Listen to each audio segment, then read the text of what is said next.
Ăla acolo nu-mi place cum arată. Ăla e urât. Sper să nu fi făcut o greșeală că am ales ruta asta din stânga. Uitați-vă și voi ce avem aici. La un moment dat, înapoi, am avut o rută ocolitoare prin partea dreaptă. Oare să mă întorc acolo? Hai să ne întoarcem.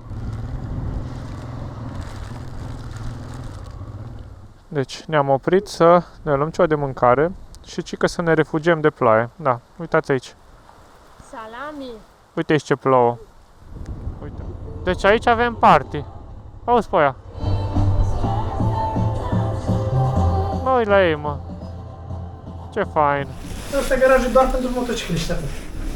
Atât, aici asta perfect. Super. Mă bucur că ați ajuns cu bine. Un fost mai lung decât ne-am așteptat.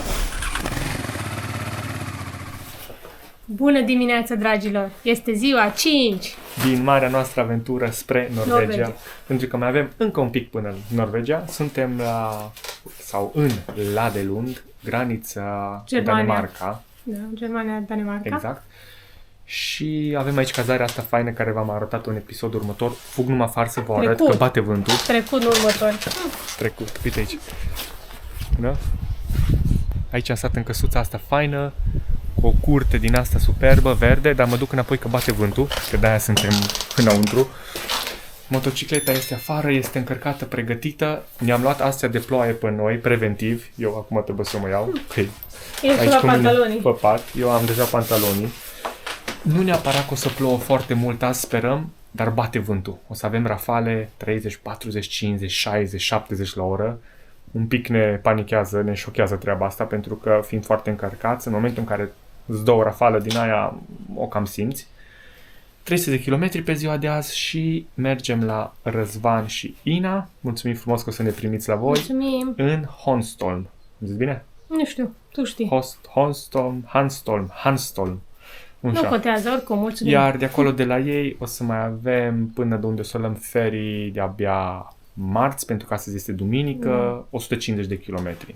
O să stăm 2 nopți la ei. Pe această cale le mulțumim foarte frumos. Mulțumim frumos.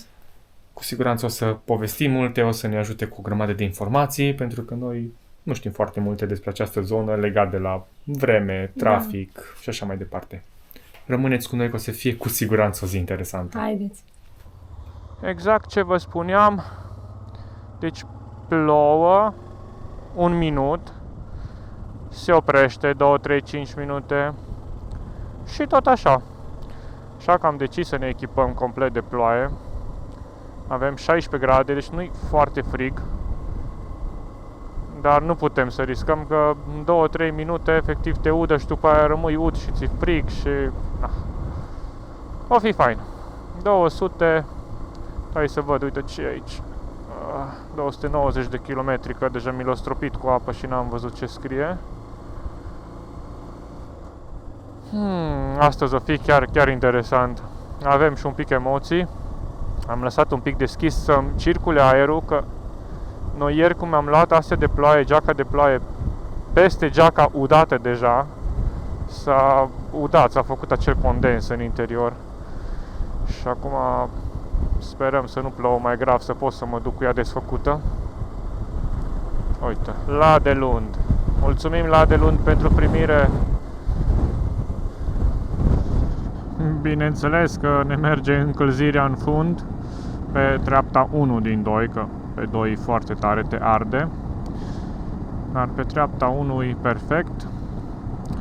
Pe mână m-am dat drumul la astea de la Oxford, la 50% din putere e suficient, cu mănușile astea de vară, protecția la vânt mi bună, nu am treabă, deci doar un pic să mă încălzească în palmă. Avem 16 grade. Suntem într-o zonă din asta împădurită, aici vântul nu bate foarte tare. Nu știu exact cât avem până la granița cu Danemarca, dar nu foarte mult. Acum dimineața când am împachetat motorul, am verificat din nou uleiul și am mai completat vreo, cred că 150 de mililitri sau 200 de mililitri am mai avut într-o sticlă de jumate, că îmi era nivelul undeva la vreo 60-70% pe jojă Și am zis că îl bag și pe ăla să fiu la nivelul full. E clar că o să consume un pic de ulei pentru că suntem foarte încărcați și în marea majoritate a timpului am venit cu vânt și se pare că o să mai fie vânt și de acum încolo, din ce în ce mai puternic. Și atunci motocicleta merge în sarcină și automat consumă un pic, are aproape 200.000 de kilometri. Am luat la mine aproximativ 2 litri de ulei pentru completare. Sper să mă ajungă. Am luat Eneos-ul ce bag eu, 10W40 sintetic. Ce frumos și snor e.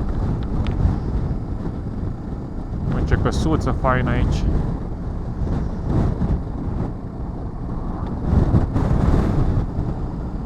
Într-un kilometru ajungem la granița dintre Germania și Danemarca. Să vedem. Uitați aici pe CarPuride prin Google Maps ne afișează încă 800 de metri. Să vedem care este treaba. 20 la oră. 70 la oră.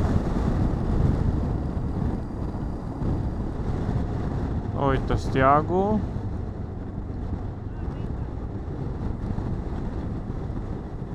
Și Denmark. Cu primul om din Danemarca cu care ne-am întâlnit a fost un biciclist pe care l-am văzut pe drum. Să mergem încet aici să ne facem o poză. Bun. Avem și o benzinărie aici, dar mai continuăm ca să prindem ceva mai mare unde să putem și mânca eventual ceva la micul dejun. Asta pare ceva destul de mic.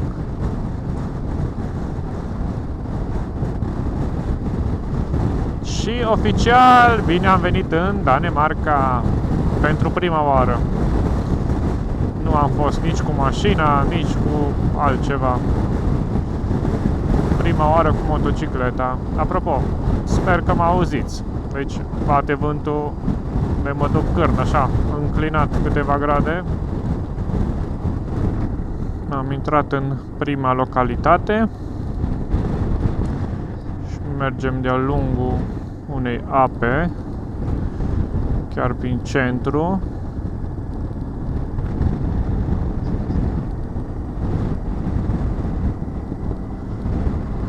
Interesant stilul ăsta cum au ei. Cum a fost și partea de nord a Germaniei. Toate clădirile astea din cărămidă, așa. Ne place. E frumos.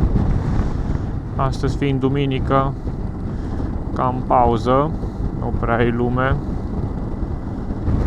Fiind și destul de dimineață, e ora 10:30. Oamenii se odihnesc. Acum văd oficial pe bord 194.000 de kilometri. Am plecat cu 92.200 și ceva. Deci avem până acum 1700 și ceva de kilometri făcuți. Până ajungem în, cum îi zice, Hanstholm, o să avem în jur de 2000 de kilometri după 5 zile. Doar pe drumuri micuțe, fără autostrăzi. Eu zic că e bine. A fost fain, chiar am văzut destul de multe lucruri pe drum. 14,69 era, deci aia nu știu exact cât vine. Acum, trecând localitatea, am observat un lucru interesant, ce nu l-am mai văzut până acum. Chiar dacă semaforul era verde în fața mea la vreo 200 de metri, m-am apropiat, bineînțeles, încet, am avut 40 la oră, s-a făcut roșu și în momentul în care am mai avut vreo 50 de metri până la semafor, s-a făcut verde. Și am prins deja de 2 ori treaba asta. Te face să încetinești. Chiar dacă drumul era liber, nu era nimeni în fața mea, Efectiv mi s-a făcut roșu și după aia s-a făcut verde. Ăla acolo nu-mi place cum arată. Ăla e urât. Dar drumul nostru pare că duce așa cumva un pic spre dreapta. Chiar dacă am ales să facem cel mai din stânga drum din cele 3 rute. Aici ce bate vântul. Ce rafale îi dă. Aici cred că a și plouat un pic. Pare umed pe jos. Limita afară pe drumurile astea județene, naționale, ce îs. Văd că tot 80 la oră mă arată. Ai perfect că pot să mă duc a 4 la 70, 75. E numai bine. E viteza mea ideală. Sper să nu fi făcut o greșeală că am ales ruta asta din stânga. Uitați-vă și voi ce avem aici. Mai am 11 km până la o intersecție unde zice să fac în față. Iar acolo pot să schimb un pic cu ruta aia mai din dreapta. Și nu știu ce să fac. E posibil că o să facem dreapta acolo. Să încercăm să evadăm de nebunia asta. Hai de capul meu. Vai, deci din păcate a început ploaia și până la acea intersecție ne mai avem de mers. Hai de capul nostru.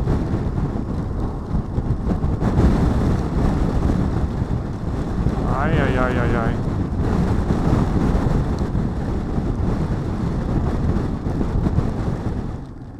Hai de capul meu.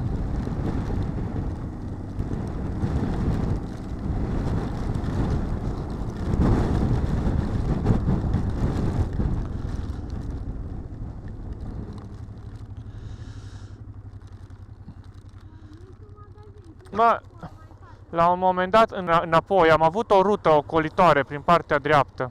Oare să mă întorc acolo? Hai să ne întoarcem.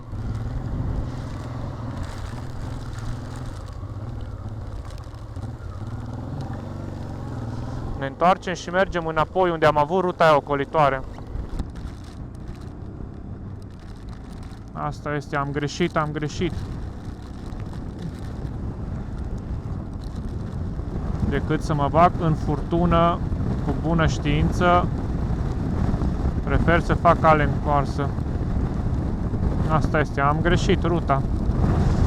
Nu ne-am gândit că o să vină chiar așa. Ne asumăm deciziile.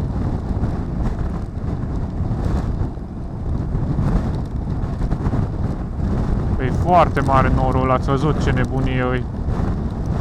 N-am cum să risc. Încercăm să ieșim din el, că deja am intrat. Sincer, nu m-am gândit că vine atât de repede. Aici îi dă. Nu știu exact cât am venit. Vreo 5-6 km cred că am venit. Unde mă arăta intersecția aia să fac înapoi.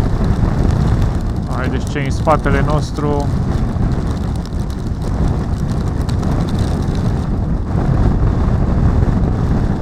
Deci uite-te, suntem la limită cu ploaia. Uite, acum am ieșit din ea. Deci eu v-am zis că azi o fi aventură. Eu v-am zis, am presimțit. În 2,8 km o iau pe ruta cealaltă. Am deviat un pic de la traseu și până ne uităm pe hartă să vedem unde se duc norii aia, furtuna aia. Uite că am găsit ceva, uite, Coop, un supermarket și numai bine ne luăm micul dejun aici și după aia mai vedem ce facem.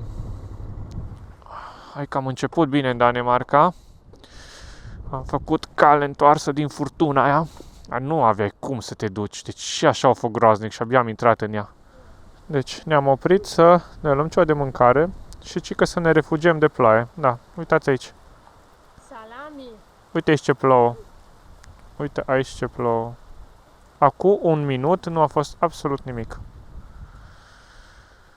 Și furtuna aia mare undeva încolo a fost. Oricum trebuie să ne întoarcem în direcția aia. Ne-am întors înapoi vreo 10 km. Da, nu-i bai. Hai să mai facem o postare aici. Uite că ne-am oprit și că am făcut cale întoarsă.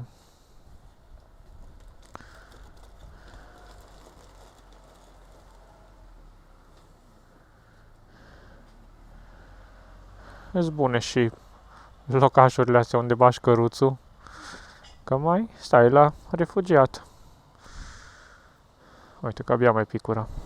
Am mâncat un pic de pâine cu salam, că chiar n-am avut altceva ce. Și uitați ce soare e. Deci vă zic, o ploadă, ne-a zăpăcit și aici la... Na, ne obișnuim, deocamdată așa ne ia un pic prin surprindere, încercăm să nu ne demoralizeze. Suntem echipați de ploaie, dar tot nu-i plăcut să te plouă. Acum mergem înapoi 2 km la sensul giratoriu și facem dreapta și o luăm cumva pe traseu din mijloc acum. Ne încercăm norocul pe acolo. Probabil că până la finalul zilei o să trebuiască să alimentez, că mi era calculat că o să am undeva pe bord vreo 340 de kilometri. Am avut 40 făcuți cu cei 300 care trebuia să fie. Dar iară mi-e desfăcut asta la cască. Dar acum o să fac mai mult, pentru că ne-am întors din drum. Am făcut cale întoarsă. Hai că ne descurcăm, o fi bine. Furtuna aia mare din care ne-am întors noi a ajuns deja în dreapta mult încolo. O trecut. Iar acum din stânga noastră are senin. Să vedem ce o fi mai în față. Acum am avut iar opțiunea de, nici nu știu cum să mă pronunț, o alegere să fac dacă o luăm acum pe drumul ăsta în dreapta și mergem pe traseul din mijloc, sau acum am revenit iar pe varianta aia stânga extremă pe care ne-am pornit azi dimineață. Poate de data asta cu mai mult noroc, pentru că în stânga avem senin. Bun, să-i dăm înainte. 233 de kilometri de făcut, 3 ore jumate. Încerc să țin mâna așa pe lângă cameră, poate ne auzim de vânt, să nu bată vântul. Pe azi avem deja 100 de kilometri făcuți, tot cu devieri, cu întoarceri din furtună, cu toate alea. Și suntem în Ribe. În Ribe. Și ne-am oprit la această benzinărie, ciocolată caldă și o cafea, nu știu cât o plăti Asmina cu cardul, vreo 45 de lei, am rămas șocate și am luat cele mai mici, small. No, asta este. Și nici nu au toilet. Vremea deocamdată e bună, sperăm să rămână așa, că mai avem de făcut 220 de kilometri, cred că. Și începem să ne uscăm, că un pic ne-am înmuiat. Nu ne-a plouat, că avem echipamente de ploaie, dar așa, să umezește un pic, să face condensul ăla. Hai să continuăm drumul. Buy me a coffee! Am intrat pe un drum de mare viteză, cum s-ar zice, cu limită de 90 de km la oră, ceea ce... Uai, ce bate vântul! Ceea ce pentru Danemarca e mult. Eu chiar sper să reușim să ne auzim. Știu că am mai testat în Cehia varianta de vorbit. Hai, de aici bate mult mai tare. Hai de capul meu. Deci o să facem niște mușchi la gât. Bine, închid, ne auzim. Pa! Până am dat drumul la cameră, am intrat în ceva zonă din asta de pădure, că am vrut să vă arăt în partea dreaptă, cred că se vede acum. Iar avem un monstru din ăla de nor, uitați-l acolo. Ăla ca norocul s-a dus deja încolo. Dar și în fața noastră e destul de înnorat. În stânga e senin. Deci teoretic avem șanse să treacă nebunia din față, dar acolo ce îi, au. Și am prins noi azi dimineață, acum 2 ore. Ceva de genul iară. Wow, vine o trupă de motoriști, mai câțâs.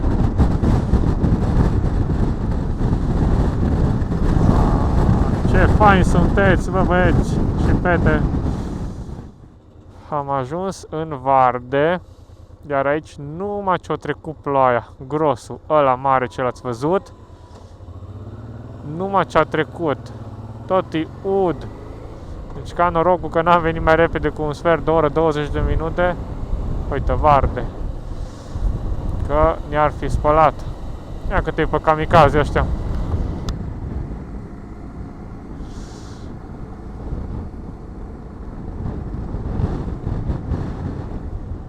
Deci aici avem party. Auzi pe aia. Uite la ei, mă. Ce fain. Bravo, bă. Distrați-vă. Uite cum face mașina, cum sar toți deodată. Ăla cred că șoferul săracul i-a amețit deja. Ai, ce nebun. Dar pentru ce se luptau? Nu știu ce făceau. Îi prinde o blaie pe ăștia și le trece imediat. O mașină din aia de armată. Da, oricum faină faza. Am ieșit din Varde și acum am rugat-o pe Iasmina să verifice pe hartă, pe varianta cu nori. În față e foarte negru. Să vedem cam în cât timp se duc. Oricum, atât de repede merg norii aici, pentru că bate vântul foarte tare și se schimbă vremea. No, nu arată nimic acolo. Nu arată, dar sigur atât, nu se văd pe hartă. Uite, acum sunt încărcate, îl vedeți? Dă-i până în capăt, stai. Dă-i pauză. Ăla vedem noi ceva acolo. Ăla, bun, e un nor, ideea e că se duce. E deja pe jumătatea noastră trecut încolo, spre dreapta. Mergem încet și așteptăm să treacă. Aici cam așa faci, jonglezi. Aștepți ori te grăbești. Vrei să ajungi înaintea lor sau aștepți să se ducă. Cumva e fain că știi sigur că vin dinspre stânga și se duc în dreapta. Dacă în stânga ta e curat, nu prea are de unde să se întâmple ceva cu vremea, pentru că ei așa vin. Dacă te uiți pe hartă tot timpul dinspre Marea Nordului sau ce acolo în stânga și se duc spre dreapta. Uite, cu ocazia asta vedem și un tren de Danemarca. Acum s-au pus barierele, să vedem în câte secunde vine trenul. Hai să vedem. Nu știm din ce direcție vine, dar sunt curios dacă trece în mai puțin de 20 de secunde. Poate apare ca în România 2 persoane împângând de el așa din spate, cu 3 la oră. Până la urmă Danemarca e un fel de Ungaria unde bate vântul mai tare. E foarte plată, drumuri drepte. Cel puțin aici în partea asta stângă, pe unde venim noi, chiar n-ai mai nimic de văzut. Un pic de zonă de pădure. Și cam atât. Te joci de avați ascunselea cu norii. Uite, un fel de săgeată albastră. Cred că e gara foarte aproape sau ceva de circulat așa încet. Și-a durat cam, cât, 1 minut oare dacă am așteptat.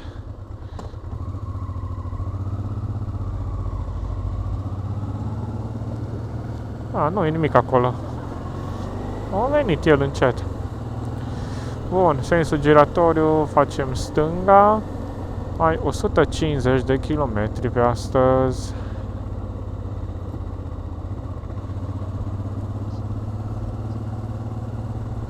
Chiar dacă pe bord am doar 240 de kilometri și pe astăzi făcuți 200, uite, avem aici un Shell și mă bag să alimentez.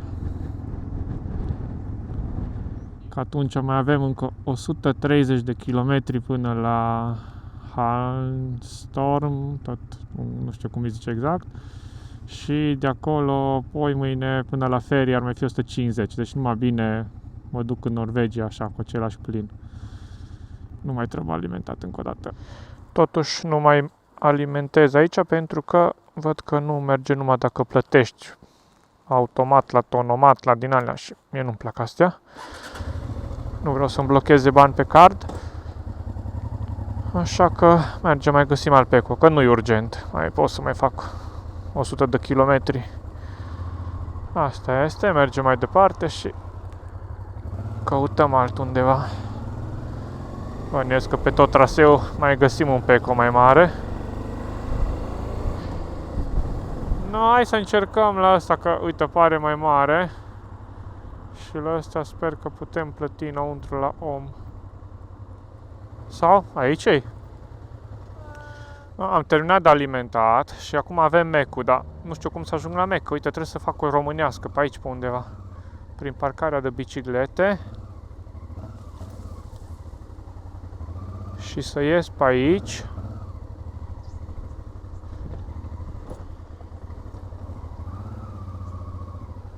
Na, și am rezolvat-o. N-am mai alimentat aici pe sistemul ăsta cum e în Danemarca, că poți să selectezi tu cât trebuie să-ți blocheze de pe card. Și am pus numai 50 de NOK din ăștia danemarchezi, am băgat 3 litri și ceva. Da, e suficient, că vreau să ajung acolo la om, la, cum zice, Hanstholm. Trebuie să mai verific încă o dată, că uite, prostii vorbesc, cred că. Ne băgăm scurt numai până la Mac, chiar să ciugulim ceva, numai cât să mâncăm cu un cartof, cu ceva și... Mai mult să facem o pauză. Facem și o pauză, exact, da. Mai trebuie, uite, mai avem 96 de kilometri, oră 20 până acolo. Ne-am luat în doi doar un cartof și un burger la amândoi, numai cât să le împărțim, să stăm înăuntru la căldură. Aici 6 euro, 50 de coroane din 32 de lei. Da. Eu v-am zis, e aproximativ de 3 ori mai scump decât în România. Și te-ai plâns în Austria când am dat 4 euro pe meniu pe cartof, da. Și cola. Da. Da, asta este. Noi să fim sănătoși, că bau la vine. Am plecat de ceva timp deja de la Mac. Am mâncat ceva foarte, foarte mic, așa numai cât să ne otolim semi-foamea. Iar acum am ajuns aici unde am dat de apă și avem un pod acolo în zare la care ajungem imediat. Vântul bate în continuare și îl simțim cu atât mai mult aici în zonele astea deschise. Aici se pare că e cu semafor, stau mașinile oprite. Cred că se lucrează la drum pe el sau ceva. Da, și noi avem roșu, abia acum vin mașinile de dincolo. Deci trebuie să facem o mică pauză. A durat vreo 2 minute până s-a făcut verde și pentru noi și am pornit în coloană.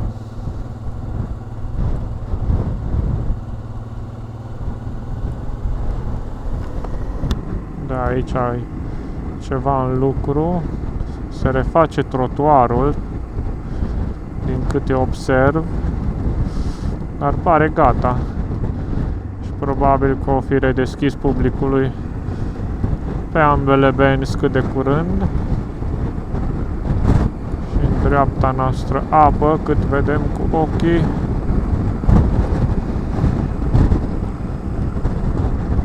Aici ceva turn de control. S-a deschis un pic peisaj, am zis să încerc să filmez, poate ne și auzim, că s-a mai potolit un pic vântul, că suntem cumva așa într-o vale. Dar uitați cât e de frumos. E simplu, e sec, nimic special, dar e frumos. Drumurile astea plictisitoare, drepte, cu 80 la oră. Nu e așa circulat. Efectiv, poți să fii tu cu gândurile tale aici. Să-ți faci planuri de viitor. Sau să-ți regreți trecutul, ce vrei tu. Am ajuns în nord-estul lui Denmark, în Hanstholm. În 1,5 km ajungem la Răzvan și Ina. Este ora 4:40.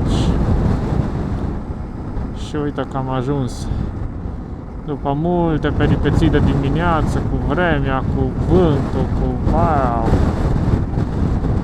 Și acum bate tare vântul aici. Sper, sincer, să mă aud cât de cât măcar. Uite, aici e cartierul unde locuiesc ei. Trebuie să facem stânga. Uite ce frumos, în Raier. Ce faină e zona. Și undeva în capătul străzii, pe dreapta. Ai, ce frumos e zona. Uite aici. Ce aici? Teren de vânzare. Am ajuns. Așa pare. Ca aici ar fi. Ceau, acum încercam să-ți fac o poză. Am auzit un motor, zic, dă să ies. Ce faceți? Robert, pare bine, că ne vedem live. Pare bine. Haideți. Acum am vrut să-ți fac o poză și să-ți trimit aici live, că am ajuns. Facem așa, băgăm motorul în garaj, te dezechipezi, ducem tot înăuntru, da? Haideți. Garajul fiind asta aici. Hai să văd ce el, ba cu fața, cu spatele, cum e mai ok? Cred că mai bine băgăm cu spatele, Da, spațiu e. super, super. Uite și pe animalul celălalt. Da, aici e clubul motocicliștilor ai noștri, aici vin prietenii mei la mine, Super fain. am în spate acolo masă. Da. Stăm, știi? Da, hai să ne organizăm. Haideți că băgăm înăuntru. Ciao. Haideți. Hai că mă parchez și... Nu! A fost Bine, dar aici pe Danemarca e nasol. a fost mai bine decât ne-am așteptat. Nu încurcă niciun de aici. N-ai treabă, că eu nu bag mașina în garaj. Bun. Ăsta e garajul doar pentru motocicliști, atât. Atât, aici stă perfect. Super. Mă bucur că ați ajuns cu bine. A fost mai lung decât ne-am așteptat. Oare ne auzim de vântul ăsta? Ne-am cazat, au trecut vreo 2 ore de când suntem deja aici, am făcut un duș. Și acum plecăm cu Răzvan și cu Ina, bineînțeles, cu noi doi. Ne prezintă zona. Mergem să vedem marea. Ne lăsăm pe mână.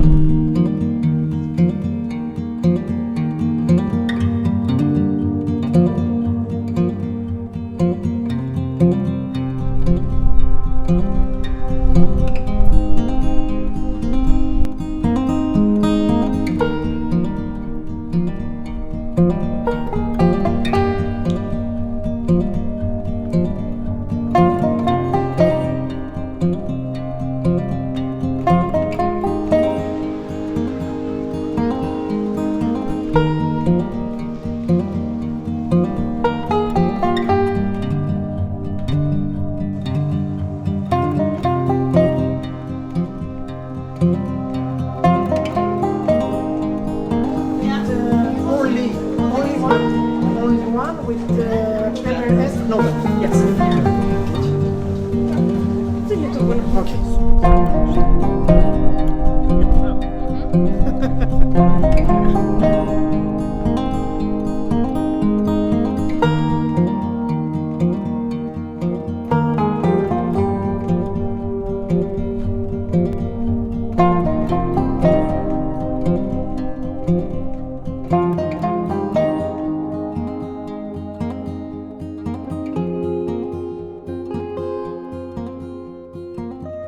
Două fete, sau cum să zicem, doi băieți. Da.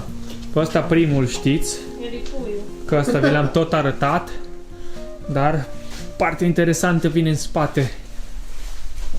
Mă, se odihnește după o călătorie de câteva mii de kilometri prin Europa. Stă relax. Uitați aici un TRK 502. Ăsta e modelul X, nu? 502X, da. X, uite Da. aici. Cum spune lumea pe internet, motocicleta de buget.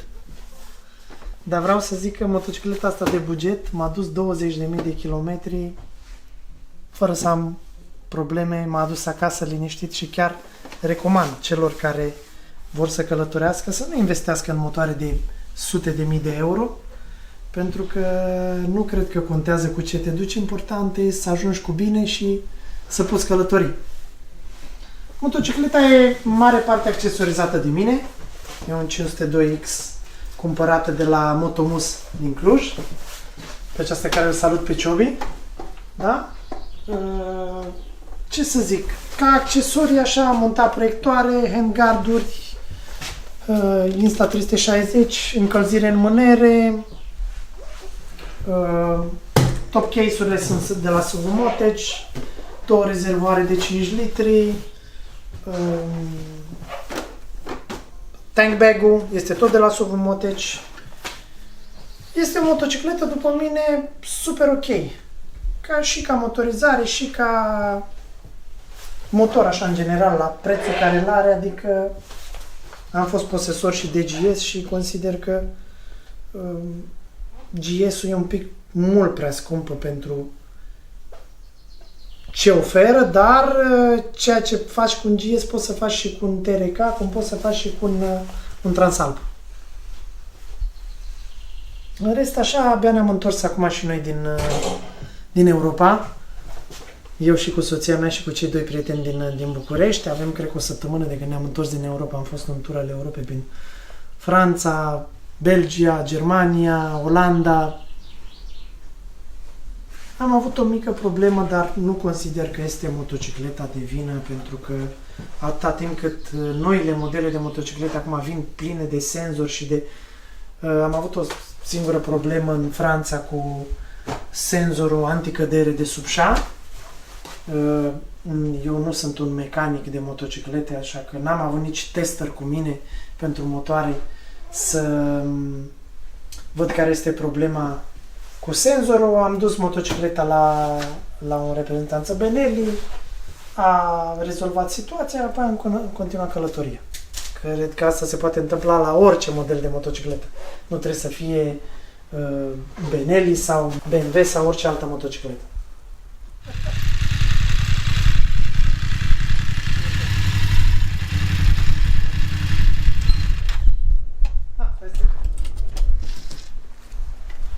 Fratelino! Ești prins. Salut, bine ați venit!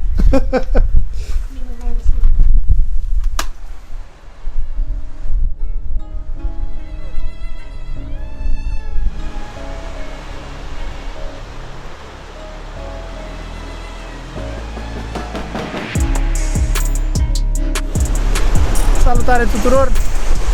Și iată-ne într-un loc istoric, după mine, da?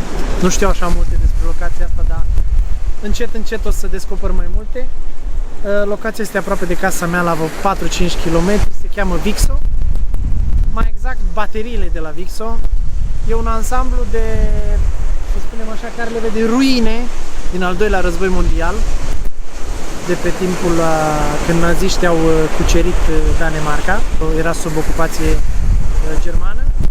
În zona asta a mării au construit buncăre care acum 70 de ani, când au fost făcute 60 de ani, făceau parte din mal. Acum sunt în mare, după cum se vede.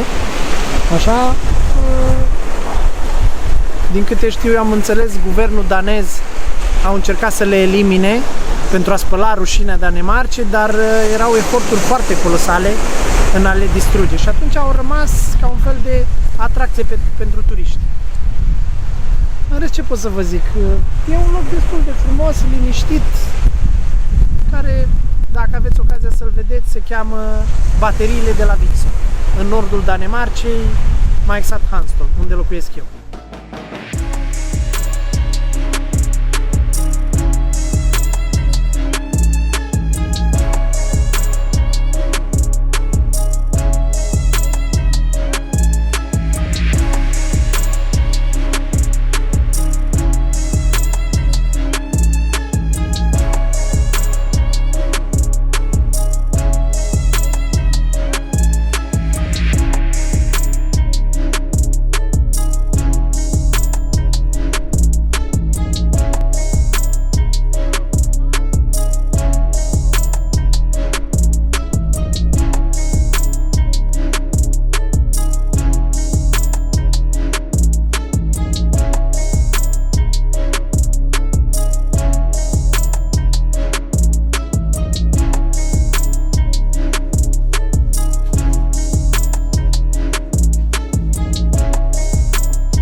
avem aici stickerul cu Bobby World Adventure, ceea ce vă și recomandăm să intrați să studiați.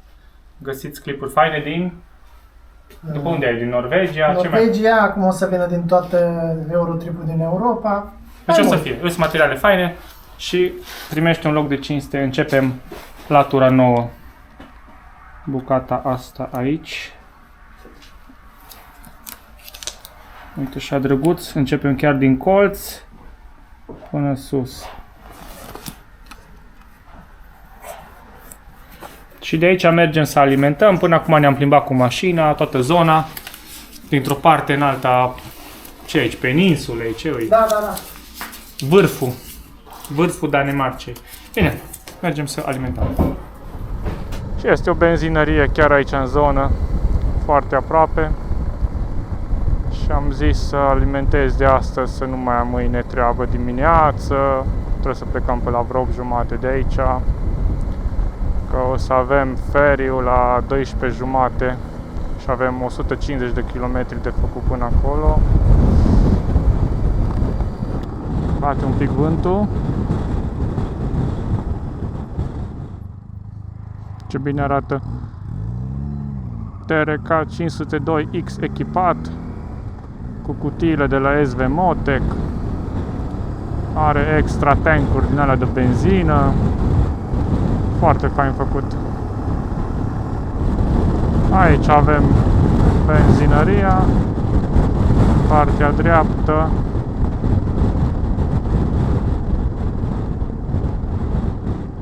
Deja ne-am obișnuit cu vântul. Aproape că ni se pare ceva normal.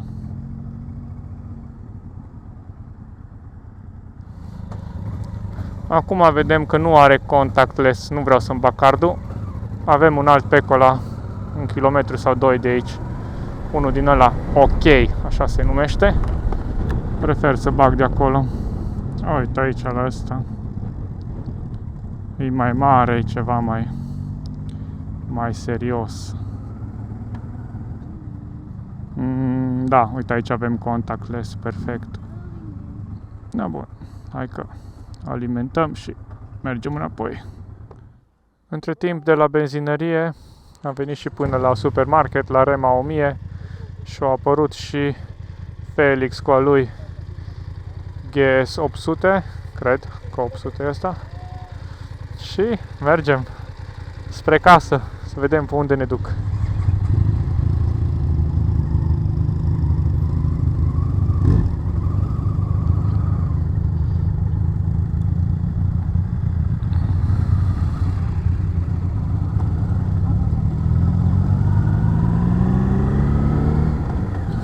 ...20 de grade, băi, oameni buni. Ne-am obișnuit noi cu frigul, că 20 de grade deja ni se pare mult. E chiar plăcut azi afară. Iasmina își mănâncă cina.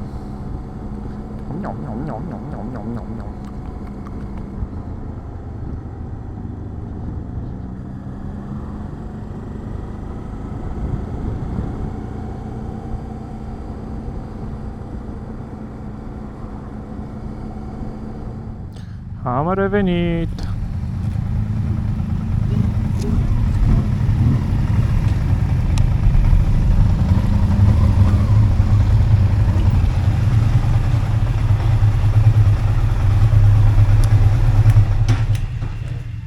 Dragilor, încheiem și ziua 6-a din marea noastră aventură spre Norvegia, deocamdată că încă nu am ajuns. Suntem de 2 zile în Hanstholm, am zis bine, da? Da, Hanstholm. În nordul Norvegiei, am să zic, dar în nordul Danemarcei. Și am avut 2 zile aproape pline aici, alături de gazdele noastre, de... Răzvan și Ina, Mulțumim Felix frumos. și Raluca. Vă mulțumim frumos pentru găzduire și primire. Ne-am simțit foarte bine și mâine dimineață plecăm spre Norvegia, într-un final, în a 7-a zi. Și mai multe dimineață, când ne vom vedea, exact. Bine. Nu uitați să-mi cumpere o cafea. Cu lapte sau fără? Cu lapte. Bine, s-a notat. Salutare, ne vedem. Salutare tuturor. Ciao, ciao. Ciao.